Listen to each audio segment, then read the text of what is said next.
kulan ay maanta isugu yimaadeen mudanayaasha baarlamaanka dowlad goboleedka Hirshabeelle ayaa waxa ay kaga doodeen meelmarinta golaha wasiirada Hirshabeelle oo dhawaan uu magacaabay madaxweyne Cali Cabdilaahi Cosoble iyo ka doodista xeer hoosaadyada horyaalay golaha baarlamaanka Hirshabeelle waxaana kulanka mudanayaasha baarlamaanka ay maanta yeesheen soo xaadiray mudanayaal tiradoodu ay gaarayso in ka badan 80 xildhibaan gudoomiyaha baarlamaanka dowlad goboleedka Hirshabeelle Cismaan Barre Maxamed ayaa ku dhawaaqay tirada xildhibaanada codka kalsoonida siiyay golaha wasiirada cusub iyo kuwa u diiday kalfadhigii koowaad fadhigiisii 15aad baarlamaanka dowlad goboleedka Hirshabeelle ajandaha wuxuu ahaa mooshin laga keenay xukuumadda uu soo magacaabay madaxweyne Cali Cabdilaahi Cosoble mooshinkii cod ayaa loo qaaday yani waxa uu codaysay mooshinkaasi 10 ruux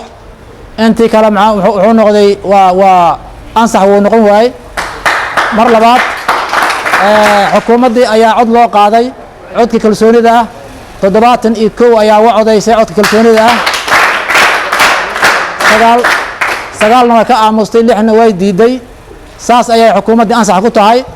waxa kale oo ajandaha kamid ahaa xeer hoosaadka dowlad goboleedka Hirshabeelle markii laga reebo dhowr qodob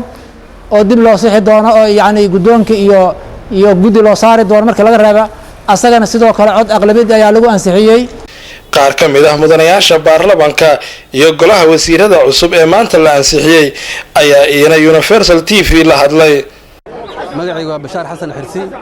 wasiiru dawlaha amniga Hirshabeelle ma sha Allah maanta waxa la ansixiyay xukuumadii Hirshabeelle oo ahayd 52 wasiir alxamdulillah ilaahay mahadiis damaanta wadanka oo jeedin waxa ka jira waa abaaro iyo colaado aniga maadaama aan ahay amnigi wasiirka amnigi wasiiru dawlaha amniga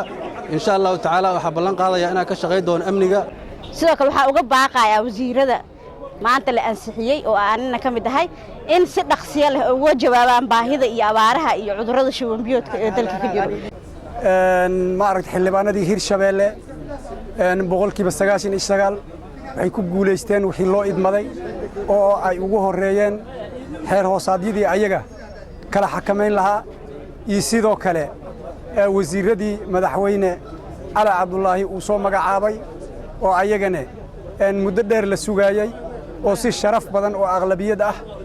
oo ma aragtay sidaad arkayseenba 71 cod ay ku guuleysteen annaguna waa soo dhaweynaynaa waana taageernaa codkeennana waa siinay waxaan rajaynaynaa insha Allah taala tii dalka dejisa cadawga ka qabata iyo bashbash iyo barwaaqo ayaan ugu duceynaynaa annaguna waa taageersana waana soo dhaw Ismaaciil Cabdulle Sabriye Universal TV Jowhar